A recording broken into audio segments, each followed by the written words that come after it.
Bihar, 13th largest state by area and third largest state by population in India.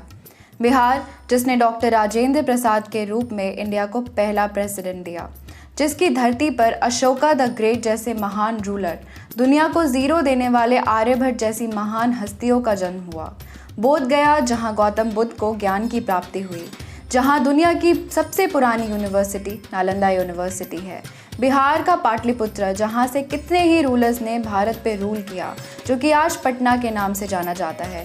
Bihar का सोनपुर मेला Asia का largest cattle fair है, जिसे हरियर क्षेत्र मेला के नाम से भी जानते हैं। भारत को सबसे ज़्यादा IAS ऑफिसर्स देने वाला एक राज्य बिहार।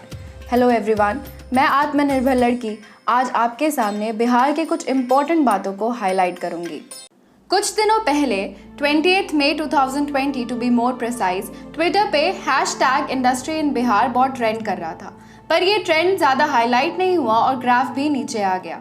क्या आप जानते हैं वैदिक पीरियड में बिहार को ट्रेड और इकोनॉमी का सेंटर माना जाता था, फिर आज ऐसा क्यों है कि बिहार के यूथ को हैशटैग की ज़रूरत पड़ी? क्या है बिहार में इंडस्ट्रीज़ की हकीकत? आइए देखते हैं। एक रिपोर्ट के मुताबिक 23 दिसंबर 2019 तक बिहार में कुल 1676 यानी कि 1676 इंडस्ट्रियल यूनिट्स हैं जिनमें प्रोडक्शन हो रहा है, और इन यूनिट से 35,510 यानी कि 35,510 लोगों को डायरेक्ट एम्प्लॉयमेंट मिल रहा है। बिहार की इकोनॉमी एक सर्विस ओरिएंटेड इकोनॉमी है। ज़्यादातर अर्निंग बिहार में सर्विस सेक्टर जैसे कि teaching, medical, engineering, administrative services etcetera से आती है। बिहार की GDP में 20% एग्रीकल्चर, 61% सर्विसेज और सिर्फ 19% इंडस्ट्री का कंट्रीब्यूशन है।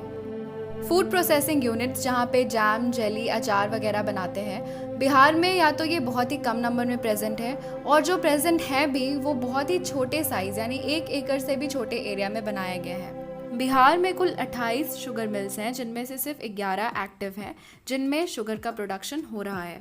बिहार में 14,000 पावरलूम्स हैं, जहां पे बिजली और मशीनों को यूज़ करके कपड़े बनाए जाते हैं। ज़्यादातर पावरलूम्स भागलपुर, गया और बांका डिस्ट्रिक्ट में सिचुएटेड हैं।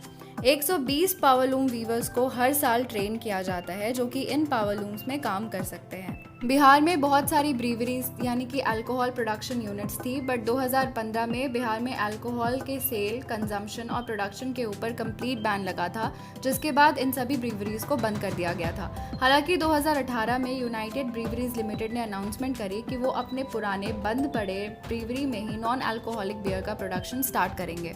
हाजीपुर, डालमिया नगर और बरौनी बिहार की मेजर इंडस्ट्रियल सिटीज़ हैं। वो बिहार जो एक टाइम पे power, learning, culture, trade, economy का सेंटर माना जाता था, आखिर क्या कारण है कि उसे एक बीमारू राज्य यानी कि एक 6 स्टेट का टैग मिला?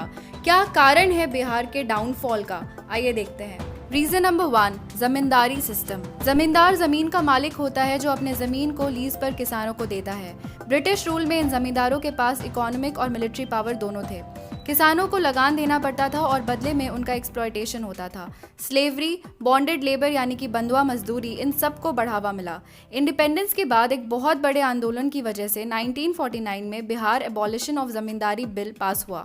Reason number 2, freight equalisation policy. 1952 में सेंट्रल गवर्नमेंट इस पॉलिसी को इक्वल इंडस्ट्रियल ग्रोथ के लिए लेकर आई थी, पर यह पॉलिसी बिहार के डाउनफॉल का एक बहुत बड़ा कारण बनी। आइए समझते हैं कैसे। किसी भी इंडस्ट्री का एस्टैब्लिशमेंट 2 चीज़ों पर डिपेंड करता है। पहला, cost of transportation of raw material यानी कि कच्चे माल को इंडस्ट्रियल यूनिट तक पहुंचाना, और दूसरा, cost of transportation of finished product यानी जो इंडस्ट्री में बन के तैयार होता है उस प्रोडक्ट को मार्केट तक पहुंचाने का कॉस्ट। फ्राइट इक्वलाइजेशन पॉलिसी के अकॉर्डिंग किसी भी मैन्युफैक्चरिंग यूनिट या इंडस्ट्री को रॉ मटेरियल के ट्रांसपोर्टेशन पे सब्सिडी मिलती थी, यानी बाहर की इंडस्ट्री अगर बिहार से रॉ मटेरियल खरीदती तो उन्हें रॉ मटेरियल का उतना ही ट्रांसपोर्टेशन कॉस्ट देना पड़ता जितना कि बिहार की इंडस्ट्रीज को। इससे बिहार को जो इनकम होता था वो बंद हो गया। अब क्योंकि रॉ मटेरियल्स का ट्रांसपोर्टेशन इंडस्ट्रीज के लिए सस्ता हो गया, तो इंडस्ट्रियलिस्ट ने अपने मैन्युफैक्चरिंग यूनिट्स ऐसे जगह एस्टैब्लिश करने चाहे जहाँ पे एक डेवलप्ड मार्केट हो या फिर सी पोर्ट हो, जिससे कि फिनिश्ड प्रोडक्ट का ट्रांसपोर्टेशन कॉस्ट भी कम हो जाए। अनफॉर्चुनेटली बिहार में एक वेल डेवलप्ड मार्केट नहीं होने के कारण बिहार को इंडस्ट्रीज नहीं मिली। 1993 में फ्राइट इक्वलाइजेशन पॉलिसी को विड्रॉ कर लिया गया। Reason number 3, separation of Jharkhand from Bihar. 40 साल के फ्राइट इक्वलाइजेशन पॉलिसी से बिहार उभर ही पाता कि नवंबर 2000 में झारखंड बिहार से अलग हो गया। सारे माइंस इंक्लूडिंग छोटा नागपुर प्लेटू जो कि मिनरल्स में बहुत ही रिच है वो झारखंड में चले गए। जमशेदपुर जो कि टाटा नगर के नाम से फेमस है वो भी अब झारखंड में है। बिहार के पास कुछ ही माइंस जैसे जमुई में बॉक्साइट और सॉल्ट और मुजफ्फरपुर में माइका रह गए। Reason number 4, ignorance in development of agro based industries. Jharkhand के अलग होने के बाद बिहार में एग्रीकल्चर इनकम का मेजर सोर्स बन गया। बिहार की 76% पॉपुलेशन एग्रीकल्चर में इन्वॉल्व है। Muzaffarpur in Bihar is leading producer of lychee. Overall Bihar is the 4th largest producer of vegetables and 8th largest producer of fruits. इतना ज्यादा स्कोप होने के बावजूद आज भी बिहार में एग्रो बेस्ड इंडस्ट्रीज का एक्सपेंशन नहीं हो पाया है। रीजन नंबर 5, जंगल राज। 1990 से 2005 इन 15 सालों को बिहार में जंगल राज का समय माना जाता है। जंगल राज में किडनैपिंग, मर्डर, रॉबरी जैसे बहुत से क्राइम हुए। इनमें से एक था रंगदारी टैक्स, जिसमें जब भी कोई इंसान कोई नया बिजनेस स्टार्ट करता, प्रॉपर्टी या व्हीकल खरीदता तो उसे एक सर्टेन अमाउंट गुंडों को पे करना पड़ता था। इसकी वजह से इंडस्ट्रियलिस्ट में इनसिक्योरिटी या डर बहुत ज्यादा बढ़ गया और बिहार में इन्वेस्टमेंट की कमी हो गई। बिहार में 15 साल जंगल राज के कंटिन्यूटी का एक बहुत बड़ा रीजन कास्ट बेस्ड पॉलिटिक्स को भी माना जाता है। Reason number 6, service oriented mindset. Bihar की इकोनॉमी एक सर्विस ओरिएंटेड इकोनॉमी है। ज्यादातर यूथ खुद का बिजनेस स्टार्ट करने से ज्यादा सर्विस सेक्टर में इंटरेस्टेड रहते हैं। इसका एक main reason lack of awareness भी हो सकता है। Department of industries government of Bihar के अकॉर्डिंग बिहार में 13,685 स्टार्टअप एप्लीकेशंस हुए, जिनमें से सिर्फ 70 स्टार्टअप्स को ही फंड किया गया, यानी बिहार में एंटरप्रेन्योरशिप की बहुत कमी है। Reason number 7, minimal branding. Finance ministry ने हालांकि बड़े इंडस्ट्रियल हाउसेज जैसे रिलायंस इंडस्ट्रीज के लिए इन्वेस्टमेंट अपॉर्चुनिटीज क्रिएट करने की कोशिश की है। स्मॉल इंडस्ट्रीज, आईटी इंफ्रास्ट्रक्चर में डेवलपमेंट हुआ है।